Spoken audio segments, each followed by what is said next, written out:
tercera vez, yo creo que estoy en la tercera, sí. Y creo que me ha ido bien haciendo una intervención más bien breve al principio y entonces abriéndolo a preguntas y respuestas de ustedes de forma tal de atender sus preocupaciones y poder conversar más que dar una conferencia aquí de 1 hora y media y ustedes se aburren más que yo y entonces nos aburrimos todos.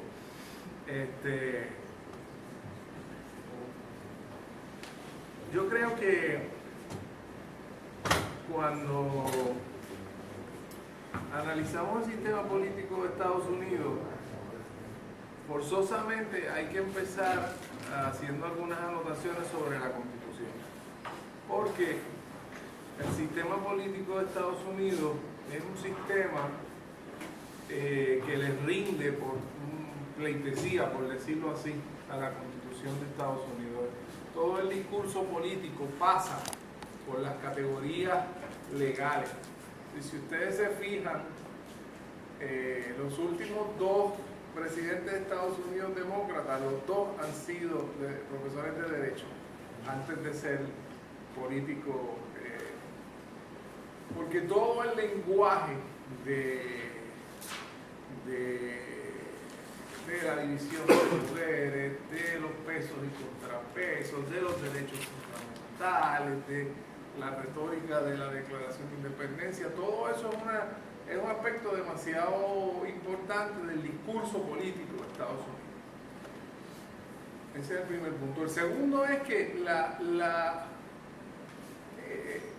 cuando incluso en los textos convencionales del sistema político de Estados Unidos se enseña el concepto de democracia, se le pone el apellido de constitucional, democracia constitucional.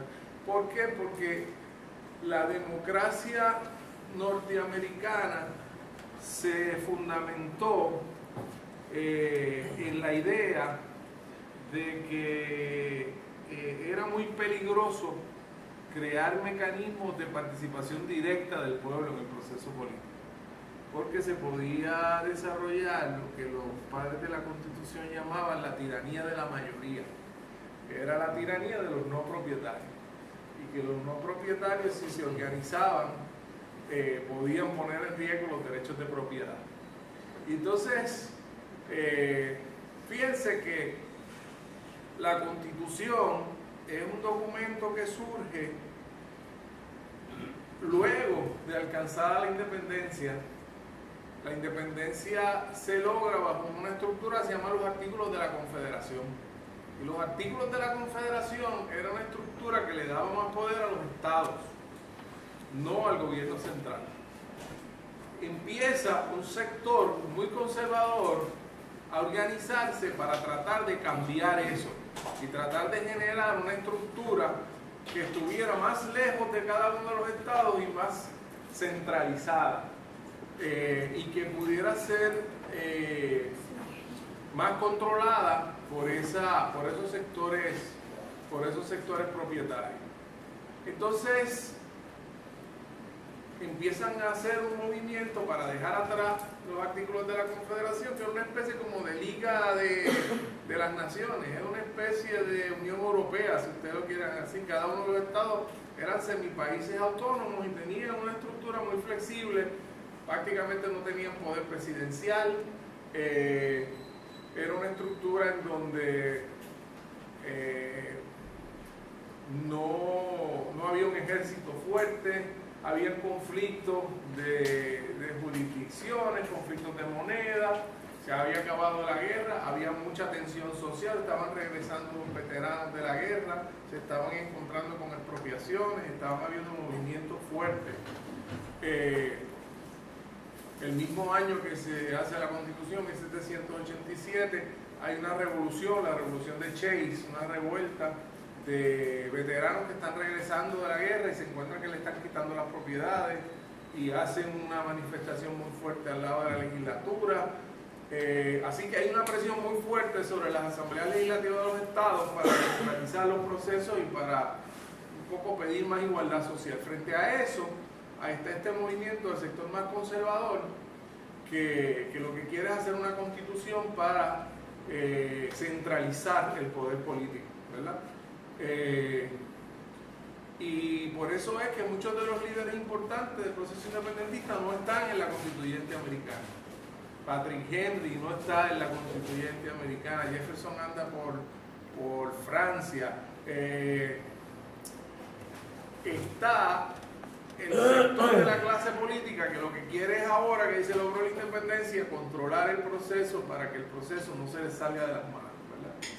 Y entonces se idea una constitución eminentemente conservadora, ¿verdad? Piensen en lo siguiente: cuando se hace la constitución originalmente, el único cuerpo que era electo directamente por el pueblo era la Cámara de Representantes. El Senado era electo por las asambleas legislativas de los estados. El presidente era y es electo por el colegio electoral. No son electores directamente, sino que son el número de senadores más el número de representantes por estado. Cada partido nomina un número de electores y así es que se elige el presidente. No es un voto directo por el presidente. El Tribunal Supremo tampoco. Lo nomina el presidente, lo confirma el Senado y están de por vida. Así que si se ve bien, era un mecanismo que lo único que tenía de lo que hoy nosotros llamaríamos democracia directa es la Cámara de Representantes, por un lado. Por otro lado, ¿quiénes son los que participan de ese mundo político? Los hombres blancos, propietarios mayormente, que son los que son electos de las asambleas legislativas de los estados. Así que esa constitución es bien conservadora en ese sentido. El otro issue importante, que es un issue que nunca se le ha dado, le ha querido dar la importancia que tiene realmente, es la esclavitud.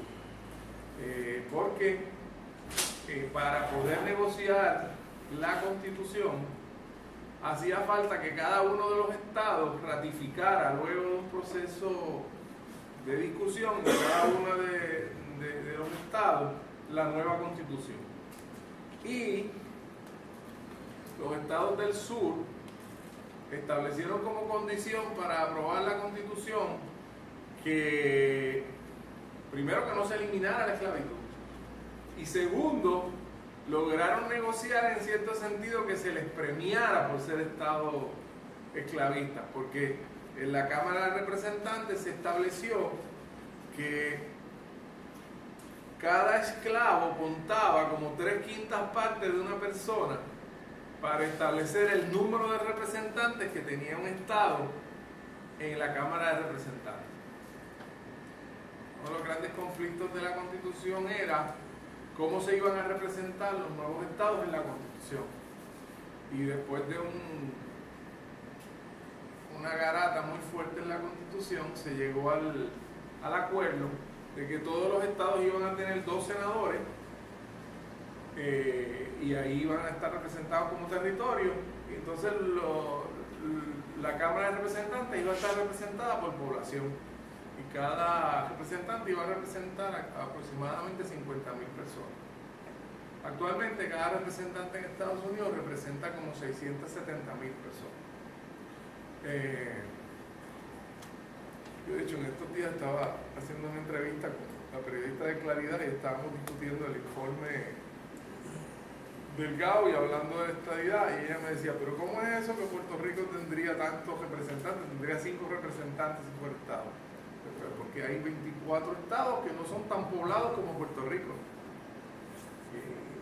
Hay un montón de estados que son grandes, pero lo que hay son vacas y o sea, la población es bien, Alaska, Vermont, New Hampshire, todos esos son estados de muy poca población. De hecho, hay una anécdota del juez Torruella que le hizo hace poco, que se reunió con el senador de New Hampshire y que era un republicano liberal, ¿sí? Eso, ¿verdad?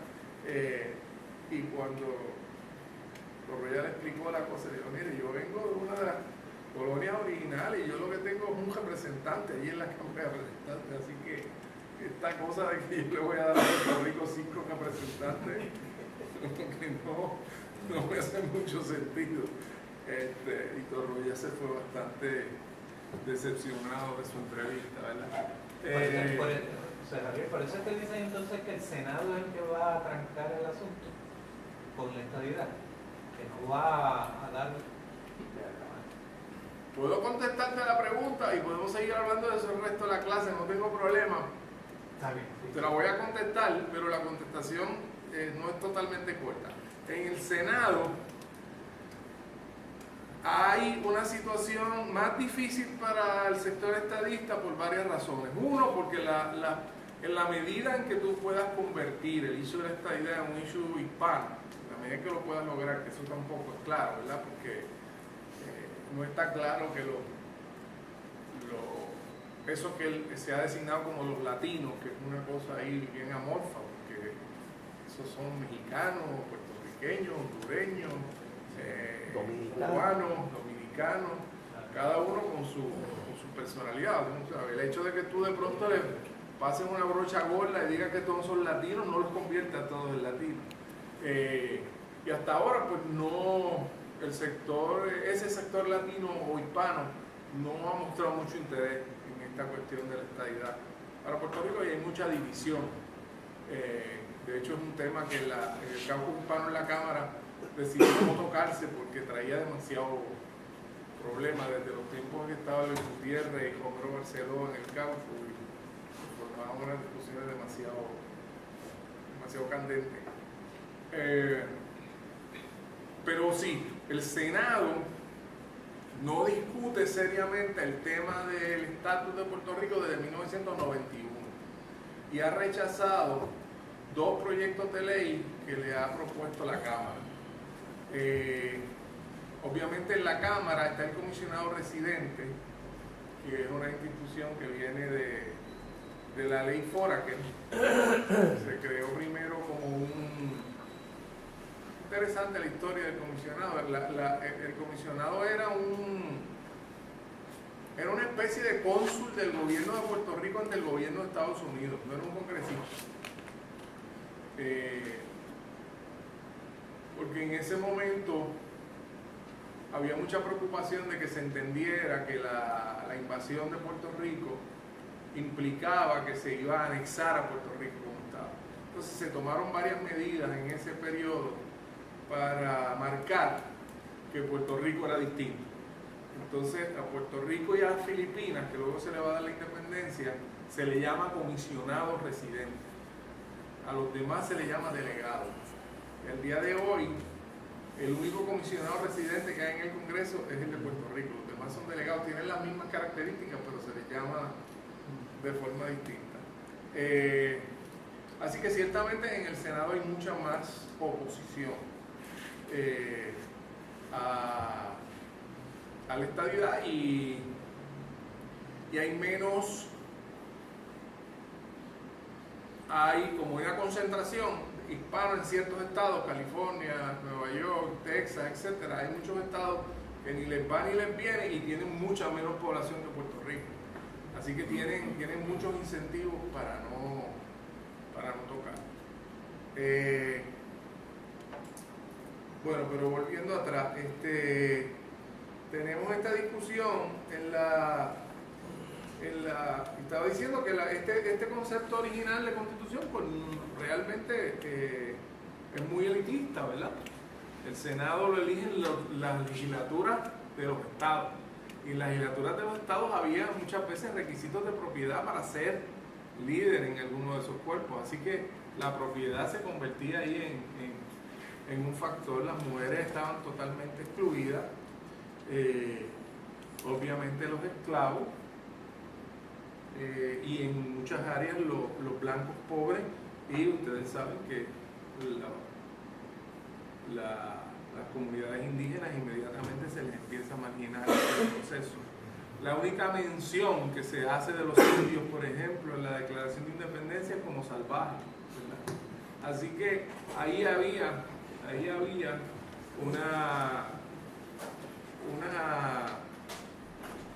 un fuerte contenido racial, ¿verdad? De cuál era el proyecto. El proyecto era, y eso va a ser bien importante para la consideración del tema de la estadidad, luego en el caso de Puerto Rico, ¿verdad? Así que eso es un aspecto que yo creo que es bien importante tomarlo en cuenta. Y ese carácter conservador de la Constitución todavía cumple una función fundamental en la organización política de Estados Unidos como país.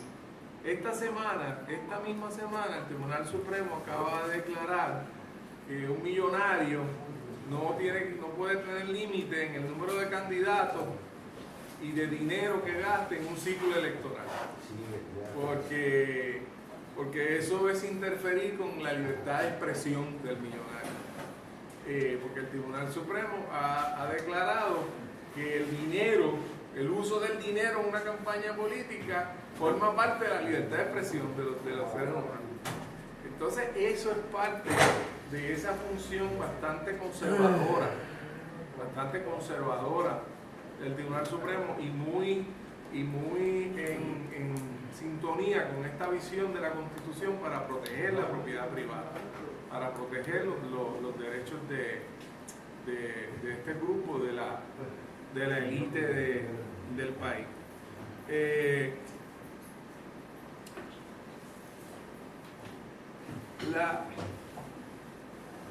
En cuanto a lo que nos toca a nosotros, la Constitución originalmente realmente no le daba poderes al Congreso para adquirir territorios como posesiones coloniales como se hizo en el 98. La Constitución realmente, ese no era el diseño de la Constitución, ni había sido la experiencia bajo la Constitución hasta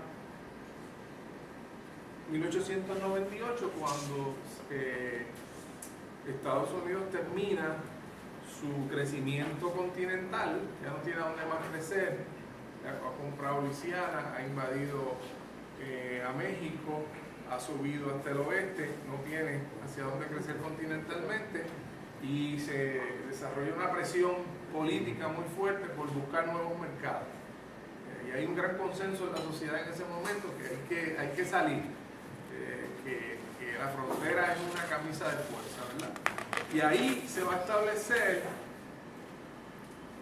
un gran momento constitucional de Estados Unidos, ¿verdad? Muy terrible, pero un gran momento en el sentido de que marcó una diferencia importante, que fue que en el 98, con la adquisición de Puerto Rico, de Filipinas, la ocupación de Cuba, la ocupación de Guam, el derrocamiento de la monarquía en Hawái y el proceso de anexión de Hawái, pues Estados Unidos se va a convertir formalmente en un imperio, ¿verdad?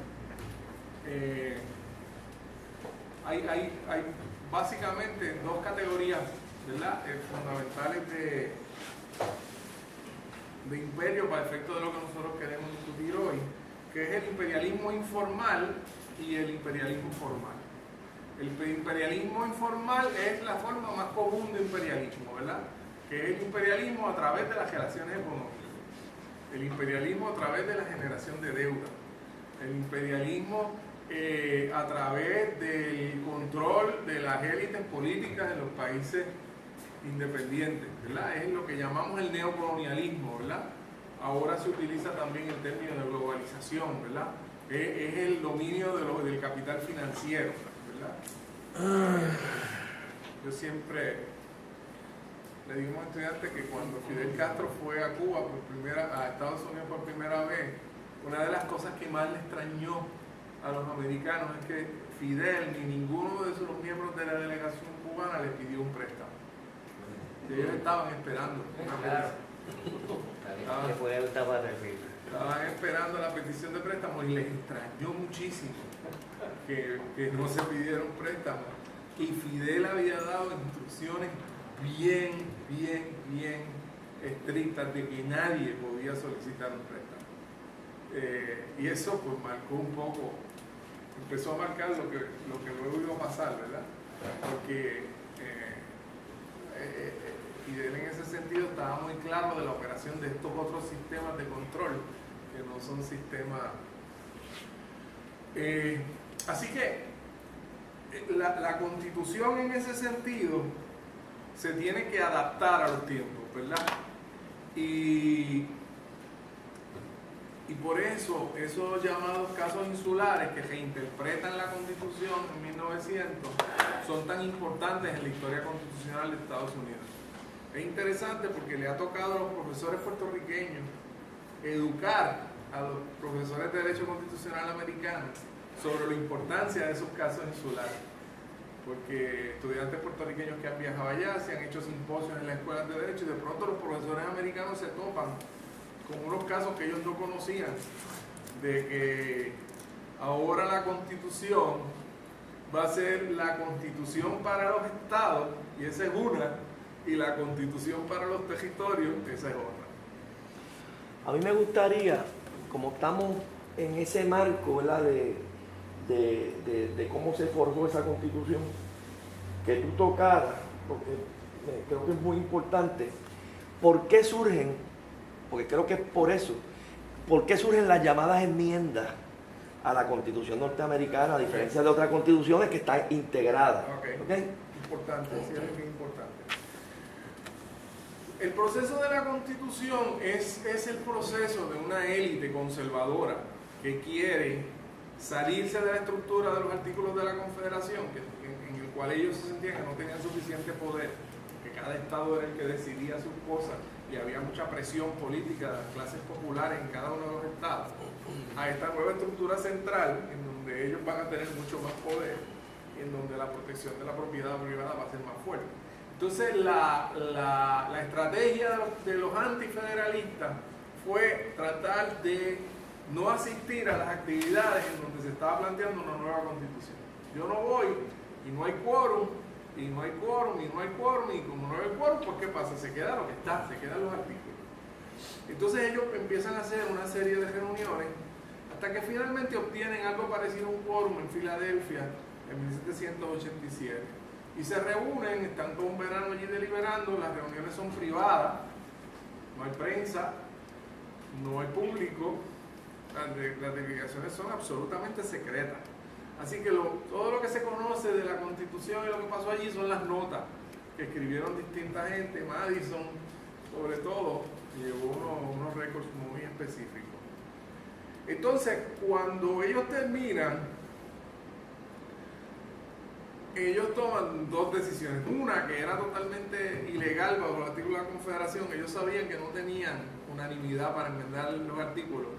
Y los artículos decían que para crear nuevos artículos de la Confederación se necesitaba unanimidad de los 13 estados. Entonces lo que hicieron fue que rebajaron eso a 9. Dijeron, cuando 9 de los 13 ratifiquen, hay una nueva Constitución. Y entonces empezaron a hacer las consultas para hacer la Constitución. Y ahí empiezan los debates en cada uno de los estados. En los estados dicen, no, yo no voy a ratificar la Constitución si no hay una Carta de Derechos, porque este gobierno central que me están creando aquí es demasiado fuerte y es demasiado riesgoso. Lo que propone la Constitución planteaban que no, que eso no era necesario porque era un gobierno de poderes limitados y no había que protegerse de un riesgo que no existía.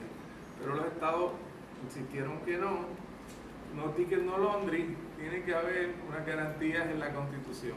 Y entonces se llega a un acuerdo político de que se va a ratificar la Constitución en los estados, pero la primera reunión del nuevo Congreso bajo la nueva Constitución va a ser para ratificar una serie de derechos individuales que no estaban en la Constitución. Y de ahí surgen las primeras 10 enmiendas de la Constitución. Así que y ahí pues se establece el derecho a la expresión, a la asociación política, el derecho a que no haya registros sin orden, el derecho a que los estados se reservan los poderes que no sean los del gobierno federal. En ese momento pensaban que ellos podían mantener su fuerza frente al gobierno central. Eso después resultó que no era posible.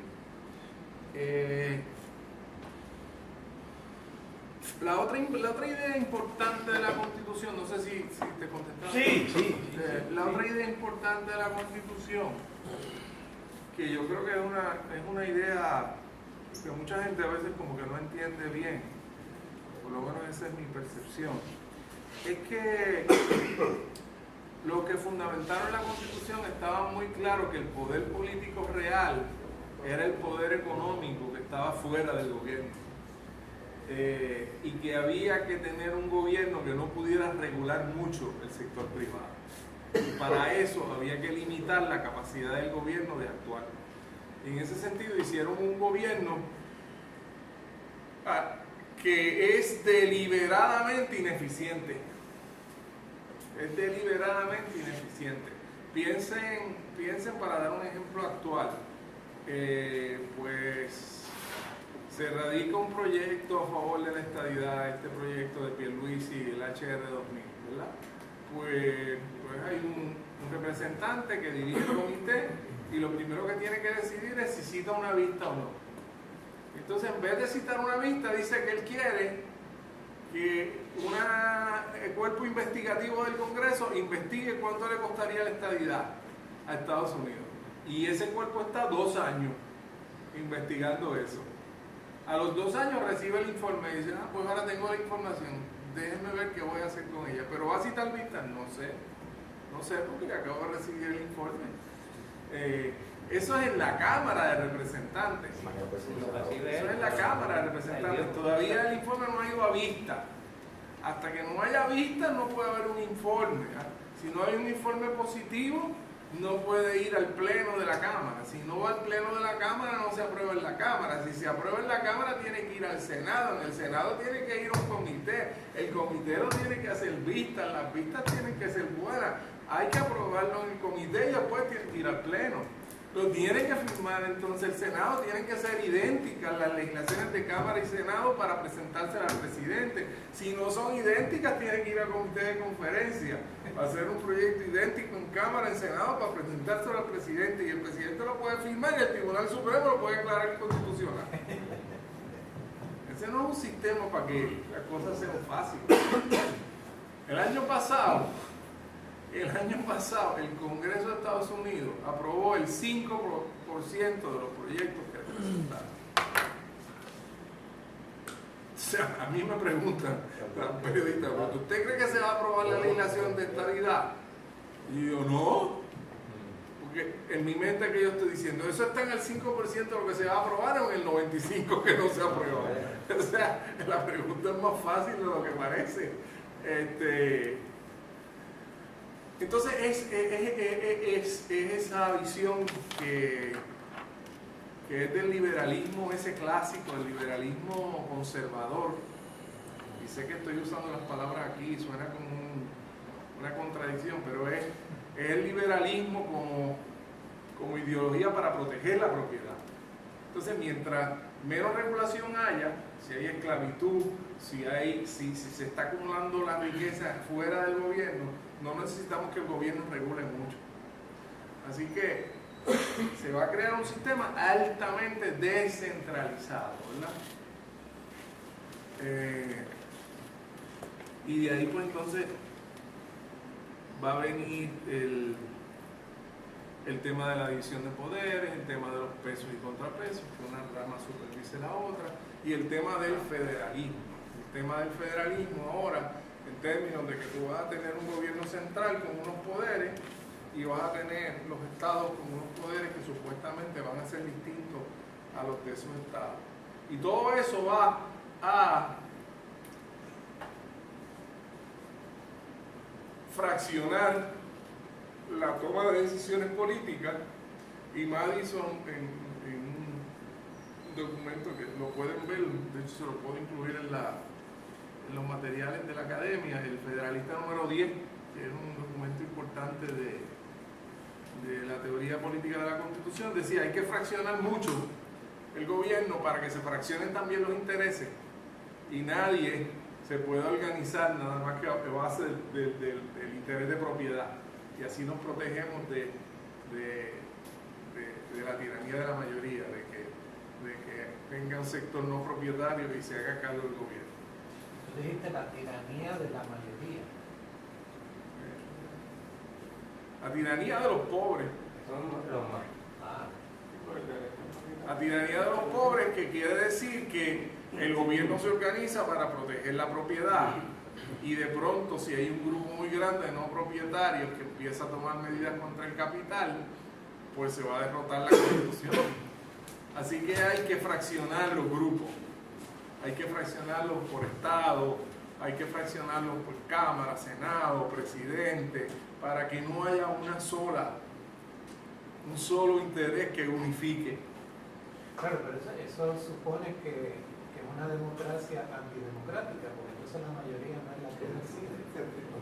Bueno, es que Madison en tantas palabras dijo: la primera tarea del gobierno es controlar a los gobernados y después controlarse a sí mismo. O sea, es una visión elitista. Elitista, claro, también. O sea, hay que también estar de acuerdo con que eso hace 200 años. Pero esa fue la concepción. Y en cierto modo, lo interesante no es que haya sido esa la concepción elitista en ese momento. Lo interesante es cómo se ha mantenido. Lo interesante es cómo el colegio electoral sigue funcionando, cómo la presidencia sigue siendo electa de forma indirecta, cómo todavía se sigue pensando que el dinero equivale a la libertad de expresión. Si yo soy un candidato millonario, yo puedo gastar todo el dinero del mundo en la campaña porque mi dinero es una forma de expresarme. Esa es una concepción muy particular de los americanos de lo que es la libertad de expresión, pero tiene su raíz en esa Constitución. O sea, y en ese sentido la Constitución ha sido simbólica y normativamente ha implicado una continuidad muy grande en cuanto al discurso político americano. Por eso si no entendemos esa base constitucional del discurso político, no podemos entender Estados Unidos. Bueno, llegan al extremo, por ejemplo, fuera de unir la cuestión del voto al derecho propietario, llegaron al extremo, en el caso de Dred Scott, de decir que los negros no eran personas. Claro. Y ya había una constitución. Claro. Aunque era técnicamente cierto. La Constitución lo que decía era que un negro era 3/5 partes de una persona para efectos de la participación de los blancos en el proceso político, no de los negros. O sea, era una verdad. Esa es la realidad de la Constitución. Lo que pasa es que o sea, no estaba mintiendo cuando lo dijo. José Javier, otra pregunta.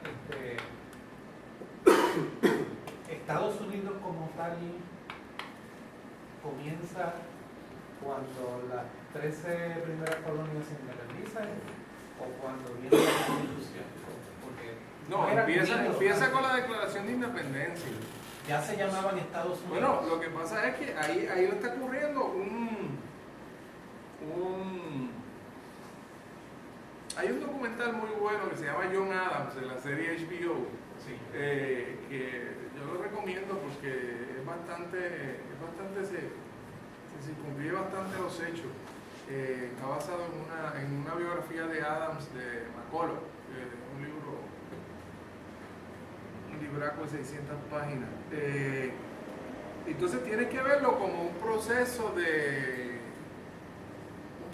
creación de identidad nacional. O sea, cuando en ese momento todavía, en ese momento que se está debatiendo si hacer la nueva Constitución, en el momento de la Declaración de Independencia, Jefferson todavía se refería a Virginia como su país. O sea, cada cual estaba iba para su país. Es que hay gente de Ponce que cree que Ponce es su país, ¿verdad? Y no se meta con la gente de Cagua y el pasaporte y la cosa. Pero en este caso, pues era era más fuerte, ¿no? Entonces la Declaración de Independencia es, en teoría del derecho lo llamamos un momento fundacional, ¿verdad? Porque se crea un nuevo, no me quiero poner aquí muy profesor de ciencias políticas, un imaginario nacional, se va a construir la idea de la nación. Y pues esa idea ha sobrevivido hasta ahora, pero en cierto modo la idea de la nación está muy vinculada con esos eventos de la Declaración de Independencia, de la Constitución.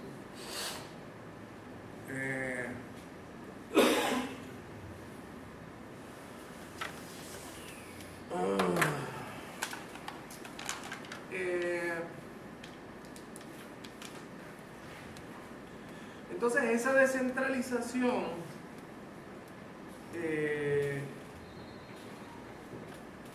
es fundamental porque,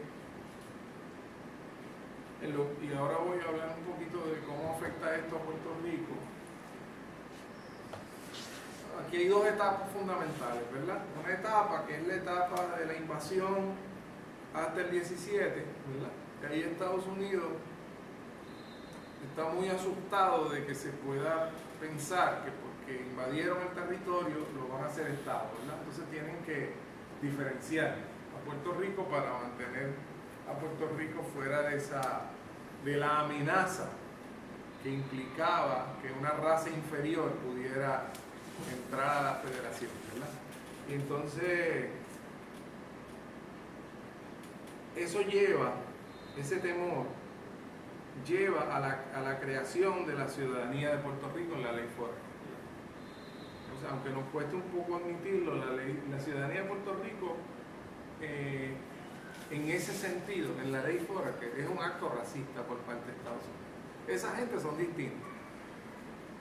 Racista en el sentido de que no lo hacen para dar la independencia tampoco, sino lo hacen para mantener a Puerto Rico bajo la hegemonía, bajo el control. En un estado de inferioridad. En un estado de inferioridad, correcto. Entonces ese es el momento de 1900 a 1917 y ahí es que surgen los casos insulares. Yo me imagino que en otras conferencias les hablan de los casos insulares, de lo que son esas doctrinas y tal. Me imagino. Bueno, Gallizar ha dicho algo sobre, pero no, sí, ha sido bastante profundo. Okay. Entonces en el 17 tenemos el otro momento que es la ciudadanía americana. Los casos insulares son los que dicen básicamente Puerto Rico pertenece a, pero no forma parte de. Y eso es fundamental porque eso es lo que establece la base para que la Constitución de Estados Unidos no aplique en ciertos aspectos a Puerto Rico. Y no aplica principalmente en el área de la representación política, Senado, Cámara, y no aplica en cuanto a la no aplicación de las leyes de impuestos federales. Son las que permiten que las compañías americanas inviertan en Puerto Rico como si Puerto Rico fuera un país extranjero. Para fines contributivos, Puerto Rico es un país extranjero frente a las compañías de Estados Unidos. Estamos claros, ¿verdad? Entonces, ese segundo momento, el momento del 17, es un momento bien interesante. Están saliendo unas investigaciones interesantes sobre esto. Siempre se ha dicho que la ciudadanía americana está totalmente atada al tema de la inscripción militar de los puertorriqueños en Estados Unidos. Están saliendo investigaciones que tienden a plantear que eso no fue necesariamente así. La gran mayoría de los soldados que fueron inscritos al ejército nunca pelearon en la guerra, porque en ese momento el ejército consideraba también a los puertorriqueños inferiores, no solo para ser ciudadanos americanos, sino una vez hechos ciudadanos americanos no eran suficientemente buenos ni siquiera para pelear en la guerra. Así que la gran mayoría de los soldados se quedaron en Puerto Rico o fueron a Panamá para funciones que no fueron propiamente militares. La primera guerra. La primera guerra. La primera guerra. Y ahí, pero la explicación sí es militar. ¿Ah? La explicación sí es militar. La explicación era que no se podía tener una población totalmente antiamericana y con unas medias discusiones ahí de independencia en un momento en que podía haber algún tipo de presencia alemana en el Caribe. Así que había que apoyar la hegemonía. Y la forma de apoyar esa hegemonía americana era con la ciudadanía. Eso es lo que dice estas nuevas investigaciones que están saliendo. Que es interesante porque es el tema de lo importante que fue el elemento militar en el siglo XX en la preservación del orden colonial. Una de las grandes interrogantes que tenemos en el siglo XXI es, habiendo Puerto Rico perdido tanta importancia geopolítica desde la perspectiva militar, si eso entonces va a abrir la puerta para destrancar esto a favor de la independencia.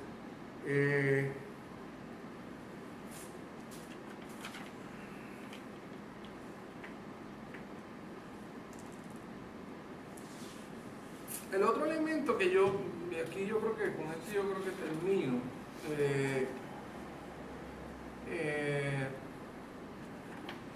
es que lo otro que yo creo que es importante para entender Estados Unidos y su sistema político es su cultura política, ¿verdad? Estados Unidos probablemente es uno de los países más individualistas del mundo.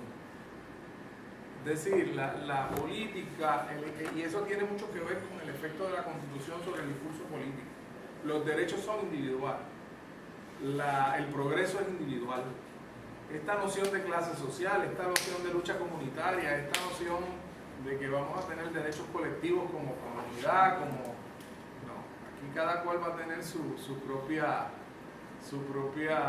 es el individualismo americano, ¿verdad? Y es un individualismo que, ¿verdad? Estoy seguro que todos ustedes de vez en cuando se han tirado películas de Hollywood y lo vemos ahí, ¿verdad? El muchacho pobre que sabe bailar bien, pero no ha descubierto todo su potencial. Entonces conoce a esta chica blanca, bien bonita, pero que es rica, pero él no sabe si va a poder escalar. Entonces él empieza a mejorar su baile y se encuentra con alguien que le da buenos consejos. Y de pronto, y la escena final, está el tipo pobre bailando ponco, pero en Juilliard, si entra y se salvó. Es la idea de que la salvación es individual, ¿verdad? Esa es una idea muy poderosa en el imaginario político de Estados Unidos.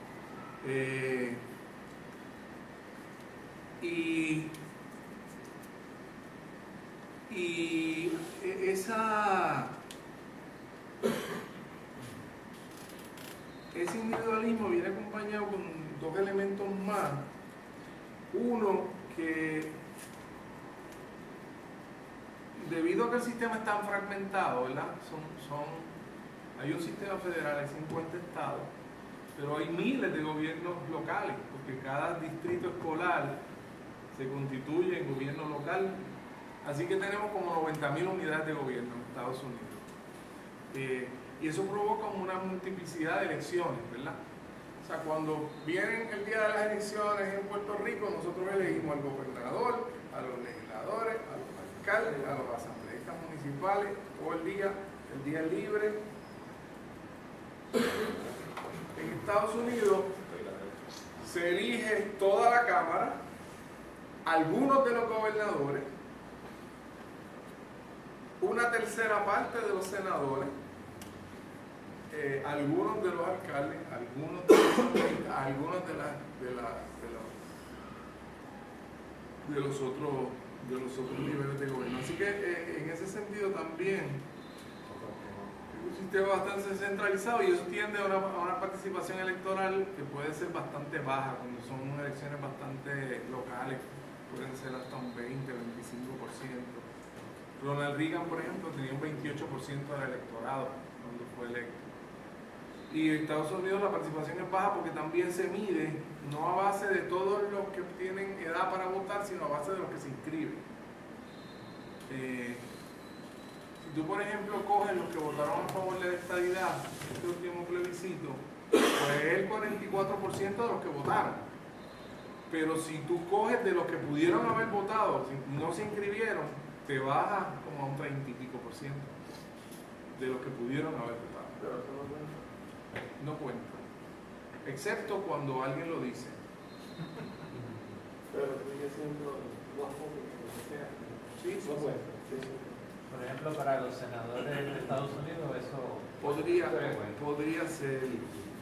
Yo estaba estudiando este tema y encontré unas expresiones bien interesantes de Maurice Ferrer que sí lo planteó.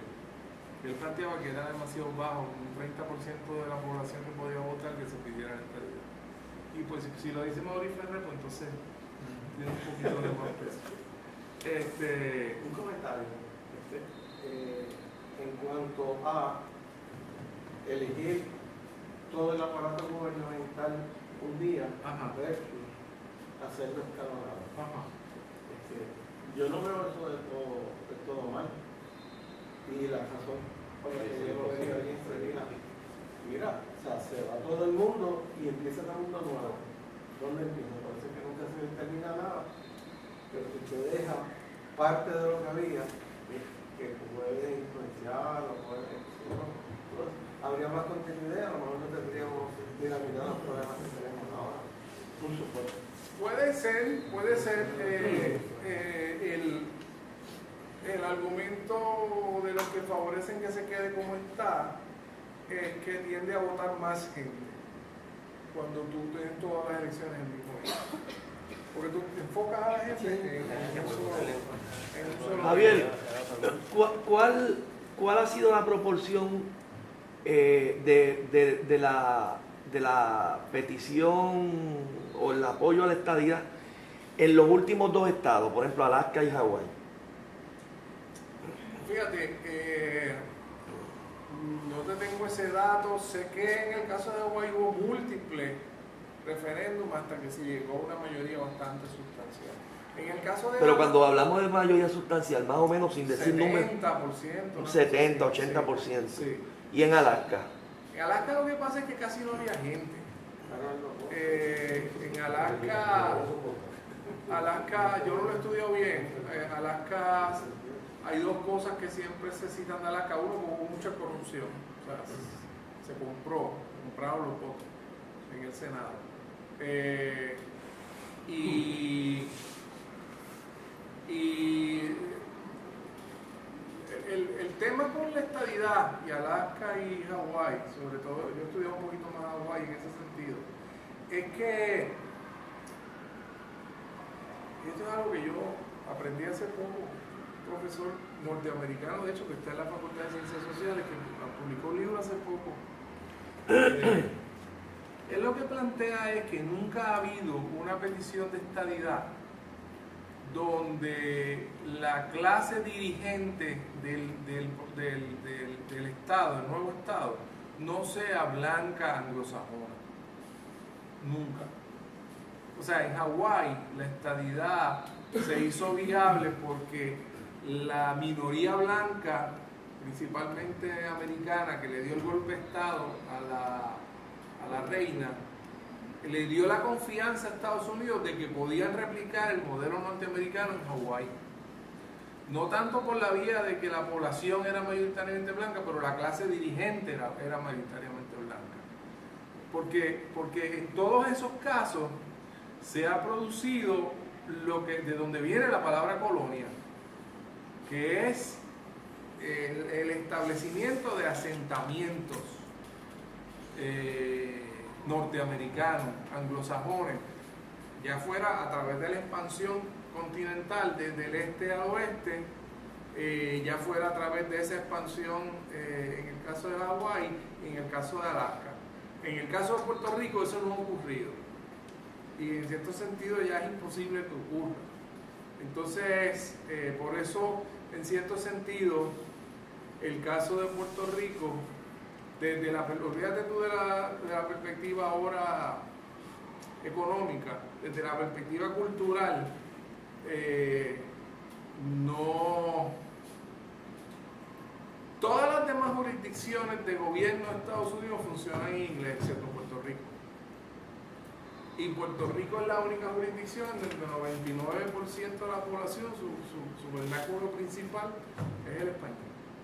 Entonces, nunca ha habido un proceso de admisión de un Estado que su idioma no sea el inglés. Por Por eso era que el senador Moynihan de Nueva York decía, bueno, eso puede ser injusto, pero no es arbitrario. Porque ese ha sido el criterio que hemos usado. Y lo usamos con Nuevo México, lo usamos con Texas, lo hemos usado antes. O sea que no... Y en Puerto Rico hay más o menos como un 70% que no habla inglés, ¿verdad? Sí. Como un 70% que no sabe hablar inglés. Que lo habla mal. Que lo habla mal, no lo entiende. No, mal técnicamente no lo habla. Mira, yo tengo una estudiante canadiense en mi salón que vino a investigar y estuvo aquí como 2 semanas. Y a las 2 semanas llamó a su universidad a Canadá. Le digo, miren, lo que dicen las informaciones de Puerto Rico de que la gente habla inglés, eso no es verdad. Si no saben español, no vengan a hacer investigación aquí. Y entonces, ella me contaba de un turista que estaba tratando de preguntar si San Juan, el río San Juan era la última parada. Y el chofer no le sabía decir y ella tuvo que actuar de intérprete entre el chofer y el turista. Claro, hombre, sabemos que las clases sociales existen, ¿verdad? Sabemos que hay unos sectores en Puerto Rico, hay unas escuelas privadas en donde el inglés es un idioma muchas veces principal. Así que dentro de las élites del país hay un dominio del inglés mucho mayor y hay un sector también de puertorriqueños que han migrado y han regresado que también tienen un dominio mayor. Pero sigue siendo una marca distintiva de la cultura de Puerto Rico y el dominio del español como idioma principal. Una pregunta. El hombre que había levantado la mano. Sí, realmente era un comentario referente a lo que dijo el compañero sobre la cuestión de las elecciones, que entiende que tal vez escogiendo, ¿verdad?, el mismo día, tanto el Congreso como el presidente, pues, se puede desarrollar una armonía entre, ¿verdad?, los poderes para poder desarrollar Él dijo lo contrario. Él dijo lo contrario, que él se plantea si en Puerto Rico sería mejor. Ok, está hablando del caso de Puerto Rico. Ok, ahora entendí. Bueno, ahora lo voy a probar. Cualquier duda que ustedes tengan, pregunta, comentario. Dos casos, el de Tennessee, que yo no lo entiendo, no sé por qué lo estoy cantando, me parece como si fuera de armas tomadas, y el de Alaska. El de Alaska yo tengo entendido, y me puedo equivocar, que fue comprada a Rusia. Sí. Entonces, vuelve como territorio, o posesión, o como quieran llamar. Bien. Entonces, en el 58 es que ellos hacen la petición, y todos esos años que pasaron, y que 58 hacen la petición, pero hay un caso bien interesante que en materia de estatus es un caso fundamental, que es el caso de Balzac versus Puerto Rico. Es un caso que se decide en 1922, después de la concesión de la ciudadanía americana. Este líder obrero ha hecho unas expresiones contra el gobernador y le radican cargos por libelo. Entonces él dice, no, ahora yo soy ciudadano americano y como soy ciudadano americano, ya Puerto Rico no es un territorio no incorporado, ahora Puerto Rico es un territorio incorporado que se dirige a la estadidad. Y ahora la Constitución de Estados Unidos aplica totalmente sobre la isla, ya no es que aplican unas partes y otras, así que yo tengo derecho a juicio por jurado que te da la Constitución Federal. Eso es lo que le plantea. Ese caso llega al Tribunal Supremo de Estados Unidos. ¿Y quién es el juez presidente del Tribunal Supremo en 1922? Howard Taft. ¿Y quién es Howard Taft? Howard Taft ha sido presidente de Estados Unidos cuando hubo la huelga legislativa en 1909 y los legisladores de Puerto Rico con la ley Fora que se negaron a aprobar el presupuesto y hubo que enmendar la ley Fora que para hacerle frente a la huelga. Ahí estaba Taft. Pero antes de ser presidente había sido gobernador de Filipinas y había estado en Cuba. Y en 1912, como presidente, ofrece la ciudadanía americana a los puertorriqueños, pero dice que la ciudadanía americana no tiene nada que ver con la estadidad. Entonces ahora está como juez presidente del Tribunal Supremo en el 22. Una figura importantísima en ese sentido, porque tuvo varios momentos clave. Y entonces logra que el Tribunal Supremo apruebe una decisión por unanimidad, 8-0. Y esa decisión dice que la concesión de la ciudadanía americana a los puertorriqueños no tiene nada que ver con la estadía. Que lo que esa ciudadanía da es el derecho a los puertorriqueños de viajar a Estados Unidos. Y en Estados Unidos ejercer los derechos que les dé la gana, pero allá. Dice que Puerto Rico es una comunidad compacta, con tradiciones de largo tiempo, con un idioma propio, con una historia propia y que no se le deben imponer instituciones anglosajonas. Un poco contradictorio. es un racismo ahí sofisticado, ¿verdad? Pero hay un reconocimiento implícito de lo que hoy nosotros llamamos nación cultural. ¿Sabes? Entonces, uno de los planteamientos, ¿por qué me está diciendo todo esto? Uno de los planteamientos que estaba haciendo Balzac era que la ciudadanía americana había tenido el efecto de incorporar Alaska como territorio y que si había tenido ese efecto sobre Alaska, debía tener el efecto sobre Puerto Rico. Y el juez dice, sí, pero en Alaska casi no hay gente. Puerto Rico está lleno de gente que no son asimilables.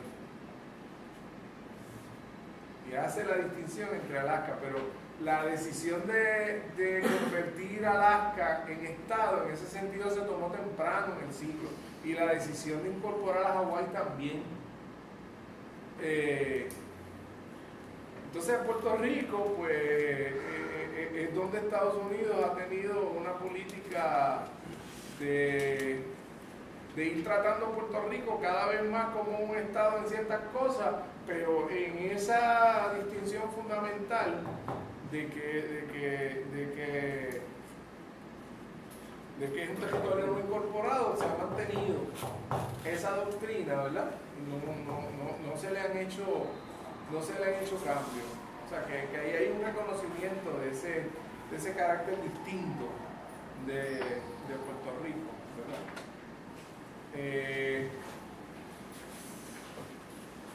O sea, y obviamente estaba el factor petróleo, ¿no? Estaba el factor petróleo. Y del caso Tennessee. Bueno, Tennessee lo que pasa es que ahí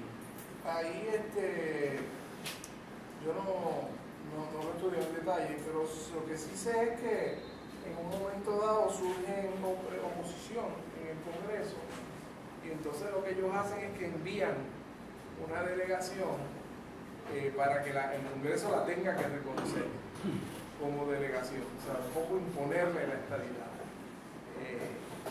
Pero entonces de ahí han sacado algunos sectores estadistas aquí la idea de que ellos, como ganaron ahora supuestamente el plebiscito del 2012, pues pueden mandar senadores y representantes allá y pedirle al Congreso que los reconozca. Pero las diferencias son muy grandes, ¿no? Por varias razones, por muchas razones, pero esa era parte del territorio continental. En ese momento Estados Unidos estaba creciendo para convertir todo el continente en estado. Después vino estos otros territorios que se llamaron los territorios no contiguos. Pero los territorios no contiguos eran pobres, tenían culturas distintas, tenían idiomas distintos y había que decidir cuál era la política que había que seguir con cada uno de sus territorios. Con Filipinas, claro, la gente en Filipinas peleaban la guerra de las tropas americanas contra los filipinos fue bien fuerte. Y entonces temprano en el siglo ya decidieron que Filipinas iba para afuera. temprano en el siglo decidieron que Alaska y que Hawái iban para adentro. Y Puerto Rico los dejaba ahí como una posesión permanente. Y con Filipinas, la idea esta de incorporarlo, ¿se consideró en algún momento?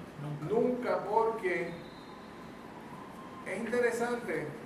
Hay un libro de Lanny Thompson que estudia un poco esto. Ellos veían a los filipinos como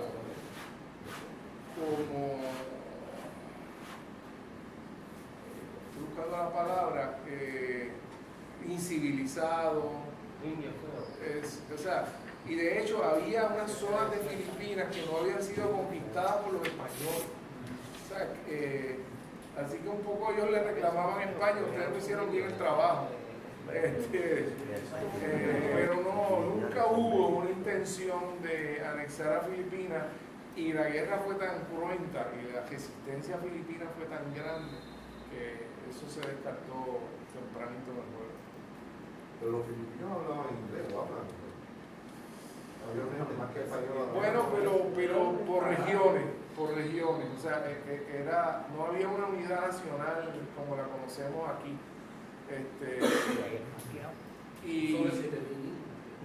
Sí. O sea, era más fraccionado culturalmente, y la resistencia fue muy fuerte. Podían hablar inglés, pero estaban a tiro. O sea, la cantidad de tropas que tuvo que utilizar Estados Unidos en Filipinas, la cantidad de muertos fue significativa. O sea, que nunca hubo realmente una... Y con Cuba, yo quiero investigar más esto. Con Cuba hubo un debate en el Congreso,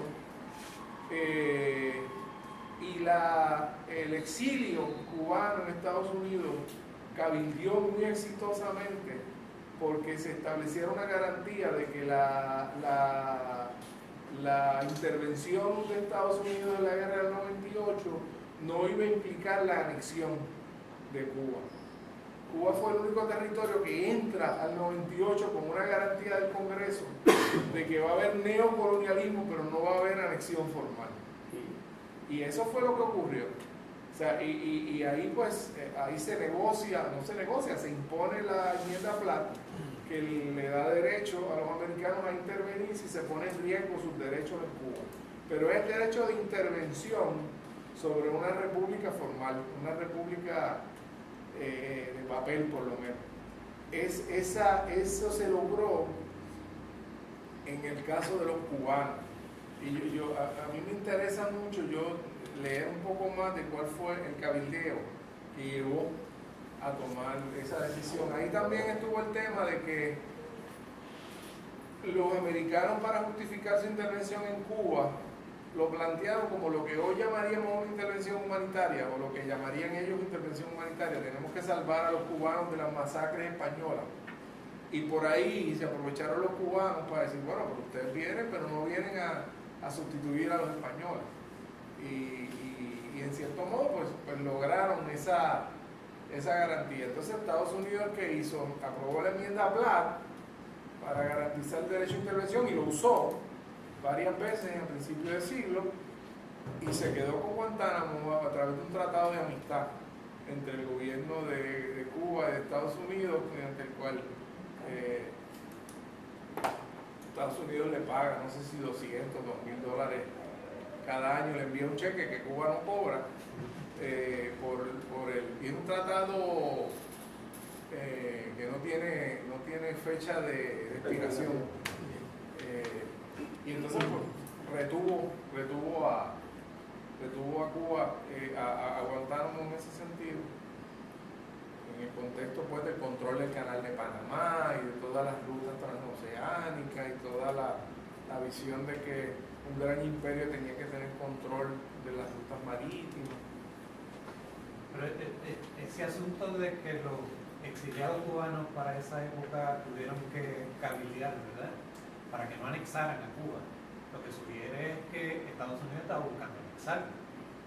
Pero Cuba tenía una cultura bien diferente. ¿No contradice eso lo de Filipinas? Cuba estuvo en los planes de anexión varias veces. Lo que pasa es que hubo propuestas de anexarlo como estado esclavista. Recuérdate que, buenos días, hubo una época en que la tensión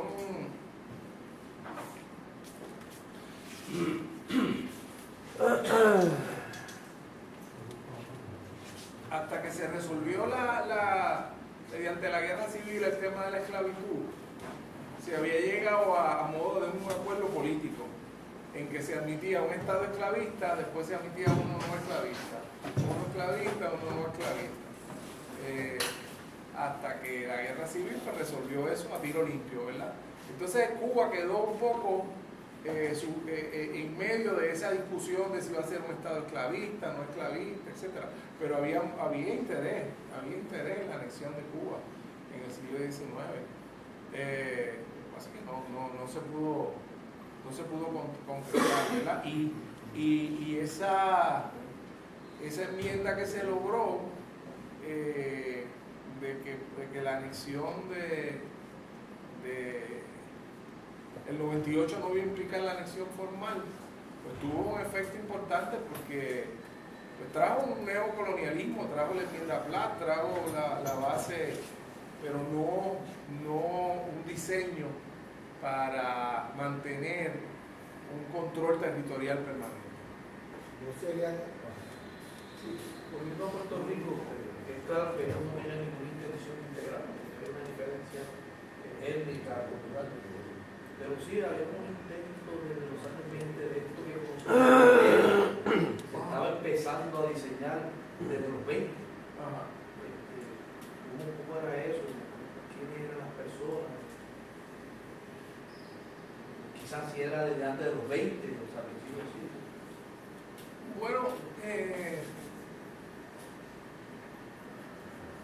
esta última investigación que yo he estado leyendo sobre la ciudadanía americana, lo que plantea es que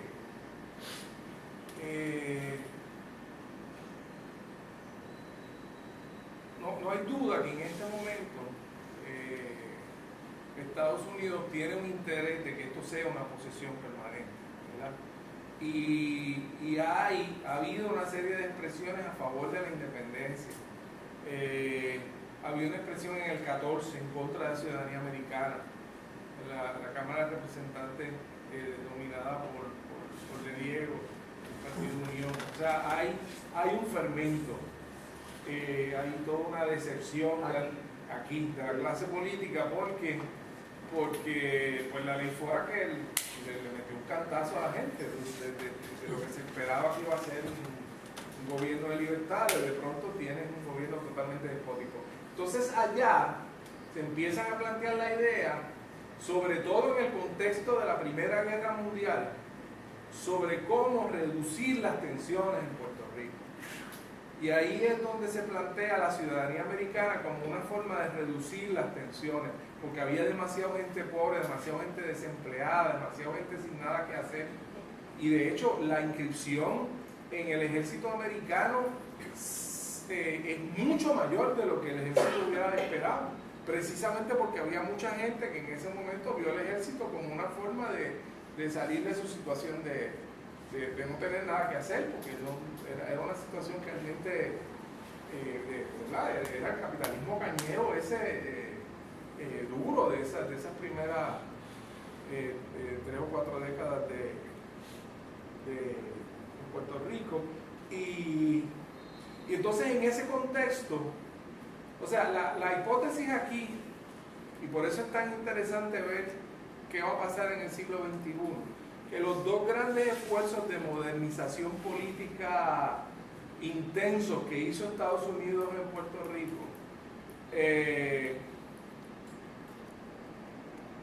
debo corregir, el primer intento que fue la concesión o la imposición de la ciudadanía, legalmente es una imposición que no te dieron opción, o sea, no tenías, si tú rechazabas la ciudadanía americana, no tenías derecho al voto, ni a correr para un puesto electivo, etc. Y eso quizás explica por qué tan poca gente lo rechazó.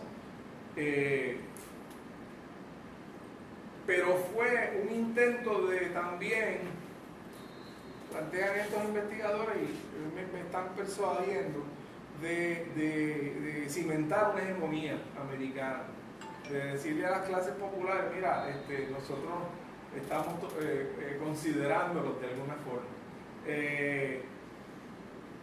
Y ahí entonces empieza ese proceso también de modernizar, ¿verdad?, el aparato político. Pero esos esfuerzos de reforma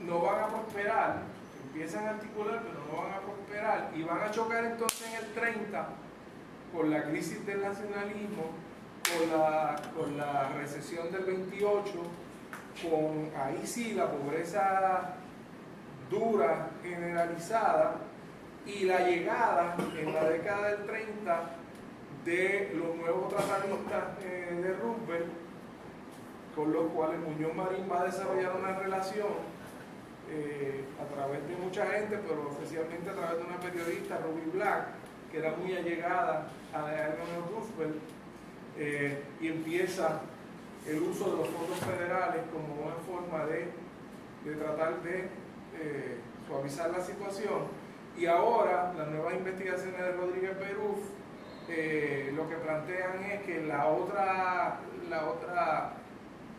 en el 42 el 65% del presupuesto de Puerto Rico era las exportaciones del ron, por el efecto que había tenido la producción de ron en Europa, que se había destruido en las fábricas de whisky, y el alcohol allá se está usando para la guerra.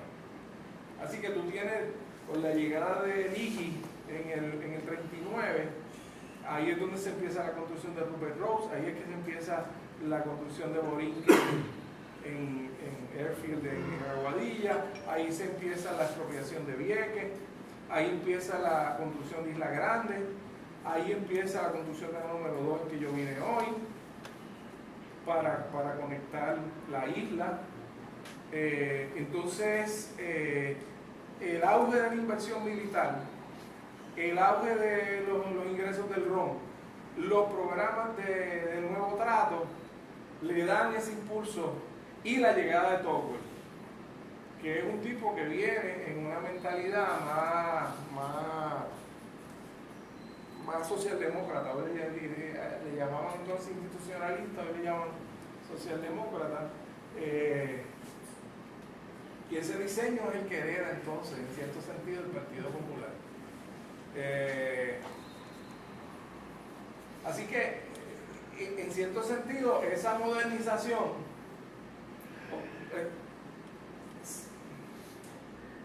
va a ocurrir al amparo de una protección del sector militar que necesita fortalecer la defensa de Puerto Rico de un posible ataque de los alemanes por el Caribe. Y pues eso es lo que explica que un tipo del calibre de Leahy llega a Puerto Rico en el 39. Porque militarmente Puerto Rico en ese sentido se tornó de pronto por poco tiempo, porque después se disipó la amenaza alemana en el Caribe, pero por poco tiempo se pensó que era un eslabón débil en la cadena de defensa. Entonces ese sector militar ya no tiene el peso en la deliberación sobre Puerto Rico que había antes. Tienen que tener peso, ¿verdad? Porque los militares no hacen planes para 10 años ni para 20, tienen que tener peso, pero no es el mismo. Yo me acabo de leer un informe de una agencia acreditadora que está explicando, me estuvo bien curioso, está explicando por qué ellos no rebajaron a Chatarra, a Guam y a Islas Vírgenes, y por qué no invierten en Puerto Rico. Y una de las razones que dan, que podría ser una mala razón para los inversionistas, pero podría ser una razón interesante para la independencia, es que ya los militares no garantizan con su inversión y con su presencia en Puerto Rico la deuda, de la forma en que lo hacen con Guam. Y en ese sentido, para ellos como inversionistas americanos les da más seguridad Guam. No sé si entiendes por dónde voy. Sí, yo no estoy muy claro todavía. ¿Cómo eso pudiera entonces ser una ayuda para el movimiento de pro-independencia? Bueno, ¿por qué? Porque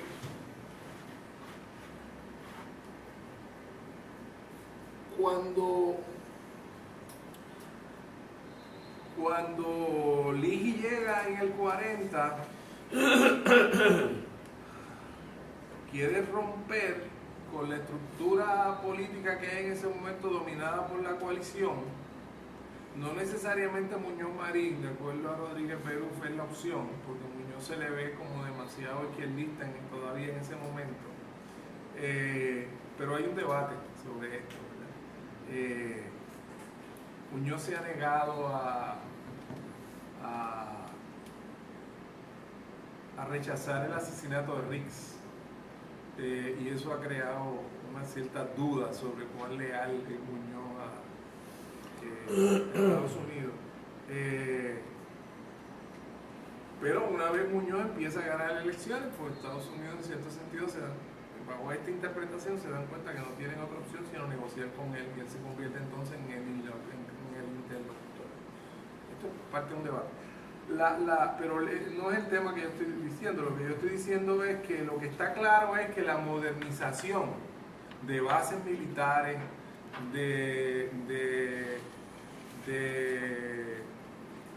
y eso implicó mucho gasto público de Estados Unidos en Puerto Rico, vino en el contexto de que era necesario fortalecer a Puerto Rico como bastión militar.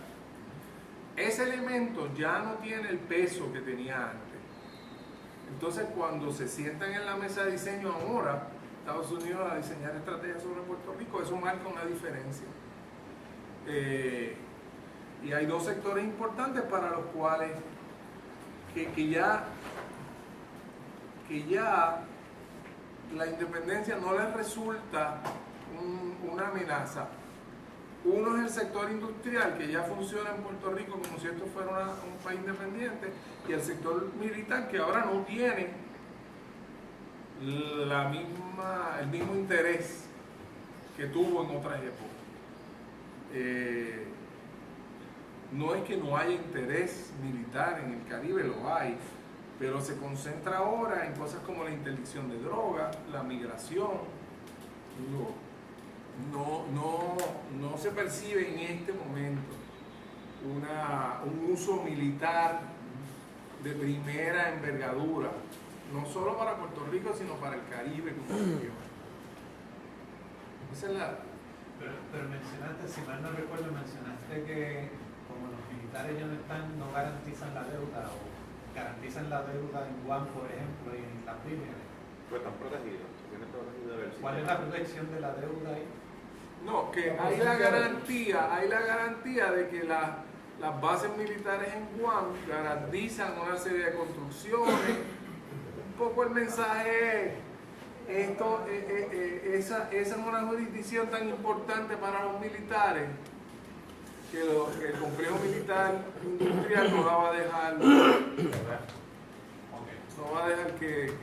que vaya aquí. Okay. O sea, en Puerto Rico sí pudiera, de hecho ya estamos prácticamente en una quiebra, ¿verdad? Sí. Una quiebra. No nos permiten quebrarnos, pero estamos quebrando. Sí. Huele a quiebra, sabe a quiebra, sí, lo que no ha habido todavía es una reestructuración de la deuda. Eso es lo que no ha ocurrido. Yo quería preguntar sobre esta idea, por ejemplo, que creo que se manifiesta en el proyecto de Obama, son por los 2.5 millones estos que ofrece para este plebiscito, pero que tiene que ser avalado por el Departamento de Justicia, que sean constitucionales las opciones.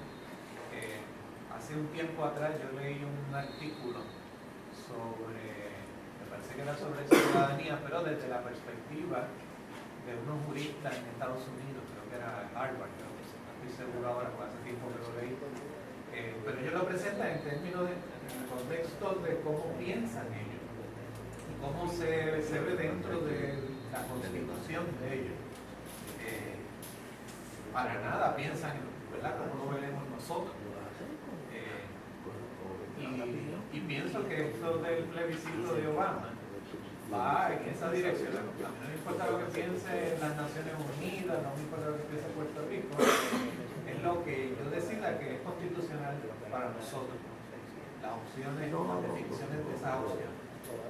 Esa idea de verdad centralizada en lo que de interés para mí. Eso no solamente con Puerto Rico, es con todo el mundo. Bueno, de eso sabe más Wilma que yo, de cuál es el efecto internacional del caso de Puerto Rico, pero interesante porque hay un estudio reciente que se ha publicado en la revista de Boston College, que, bueno, dos cosas. Ha habido momentos en donde el caso de Puerto Rico realmente ha representado problemas serios para la diplomacia de Estados Unidos. Hay un artículo de Robert Pastor que dice que en los 80, fuera de los casos de crisis, Puerto Rico era el problema más difícil que Estados Unidos tenía que lidiar en las Naciones Unidas. Sobre todo cuando se estaban haciendo esfuerzos por regresar a la Asamblea General, el caso, etc. Así que no hay duda de que ha habido momentos en que el caso internacional de Puerto Rico le ha planteado dolores de cabeza bien fuerte a Estados Unidos. ¿Cuál es la situación ahora? Pues Wilma puede hablar de eso con más autoridad que yo. Ciertamente no es la situación de los 80, no es esa la situación, pero yo creo que, Obama le dio una salida fácil al Congreso. Aprobar el 2.5, devuélvanle la bola ya a la legislatura de Puerto Rico, a ver qué hace esa gente con eso. O sea, que era para zafarse. Con 30 trillones de No hay un interés real sobre el asunto. Obama no ha mostrado que tenga un interés particular en el tema del estatus de Puerto Rico. O sea, él tiene amigos de los dos partidos le dan chavos para su campaña. Y no, Los dos partidos de Puerto Rico. son partidos de Puerto Rico. Sí. Y no, hubo unas vistas en el Senado, lo invitaron a que fuera a testificar, no fue. O sea que no hay ninguna indicación que tú puedas decir que Obama tiene interés en empujar esto. O sea, esta es una salida, si tú miras esto, esto no es la primera vez. De hecho, estos 2.5 se habían aprobado por Clinton y no se usaron en aquella época. Esto tampoco es una idea nueva, Así que en aquella ocasión el Partido Popular decidió no hacer nada. En este momento lo que está en discusión es si la consulta va a ser sobre ofertas de estatus o va a ser sobre una asamblea constitucional de Estado. Y eso es una decisión que tiene que tomar la legislatura, que debe retomar el tema ahora. Dos preguntas. La decisión de convertir un territorio no incorporado corresponde al Congreso. A ambas cámaras. Al Congreso, a ambas cámaras, y el caso de Balzac fue bien fuerte en ese sentido. No se puede interpretar de ninguna acción del Congreso que no sea explícita el hacer un cambio de Estado. Casi lo tiene que decir el título de la ley para alterar la condición política de Puerto Rico como territorio no incorporado. Si no es explícito, no tiene autoridad la Corte para inferir de una acción del Congreso que hay un interés en cambiar el Estado.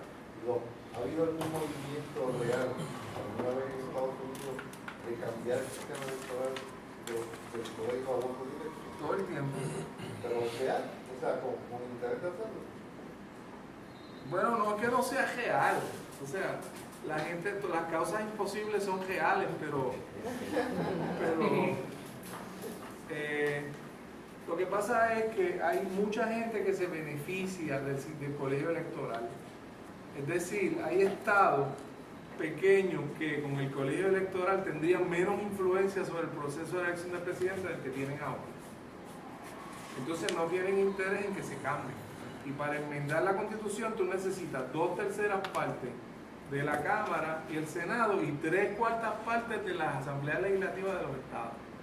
Y eso es prácticamente imposible. Imagínate si es difícil que la propuesta para enmendar la Constitución, para declarar que los hombres y las mujeres son iguales ante la ley, no logró suficiente legislatura estatal y no se pudo enmendar la Constitución para eso.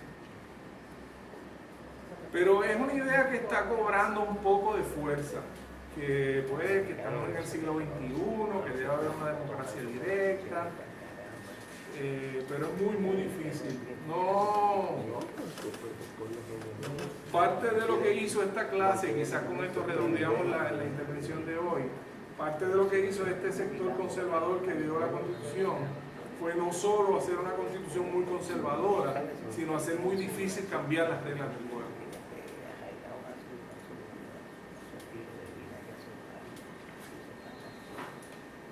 ¿Estamos? Pues muchas gracias.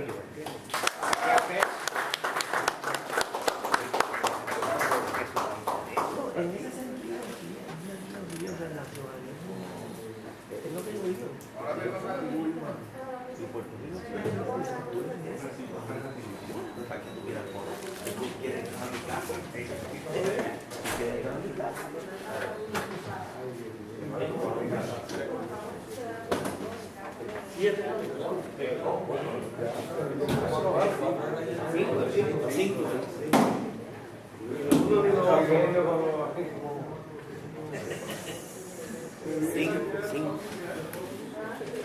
Ay,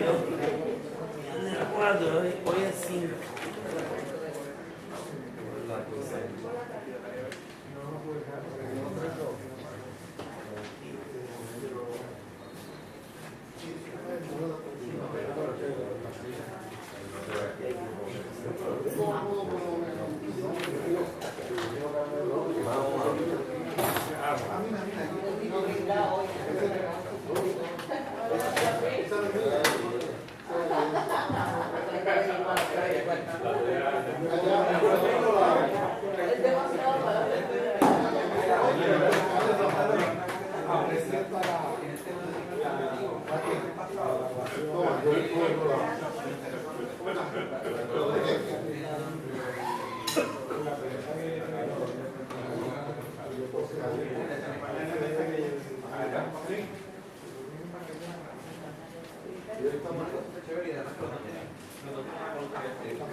Gracias.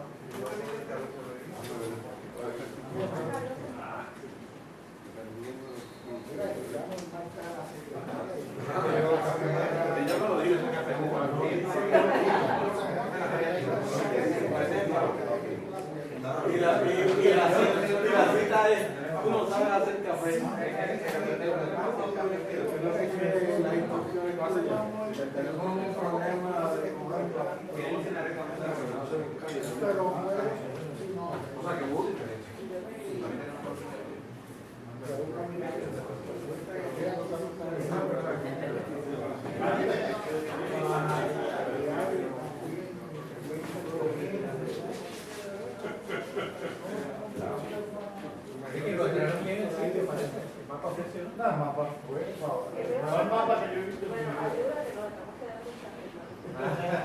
Digo, mano, pero cuando en un mapa tú dices en el kilómetro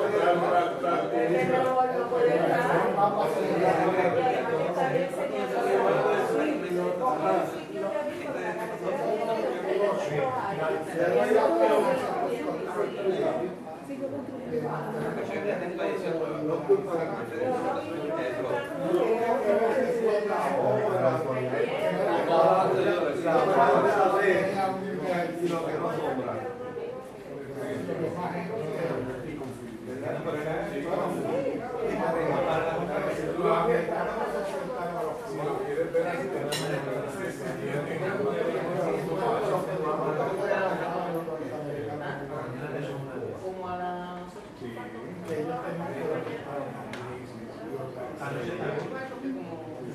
pero nunca lo vieron.